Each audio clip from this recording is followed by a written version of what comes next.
અને આપણી એક સમાનતા જળવાય એના માટે એક કન્ડિશન અનામતની પણ બાબા સાહેબે મૂકેલી કે અમારા લોકોનું ડેવલપમેન્ટ ત્યારે જ થશે કે અમને સરખી તક મળશે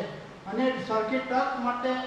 એ લોકો જે ગવર્મેન્ટ ઇન્સ્ટિટ્યૂટ છે એની અંદર આ જે અનામતની પ્રોવિઝન કરી અને તે બી એક આઝાદીના આપણે જે એગ્રીમેન્ટ હતો તેનો એક પાર્ટ હતો, નહીં કે આપણને કોઈ એકોમોડેશન કોઈના તરફથી મળેલું છે સાથીઓ. એટલે આ રીતના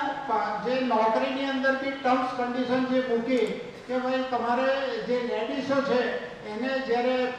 એ મેટર્નિટી લીવ ઓછી હતી તો એ પણ બાબા સાહેબે એમની પ્રોવિઝન કરી હતી. અને જે સેલેરી છે એ આ જે કંઈક મતલબ એના કાયદાઓ બનાવ્યા છે એ પણ બાબા સાહેબ દેશ આઝાદ થયો તે પહેલાં એને અમલમાં મૂક્યા હતા. તો આ બાબા સાહેબનું ઋણ યાદ રાખીશ. મિત્રો, આપણે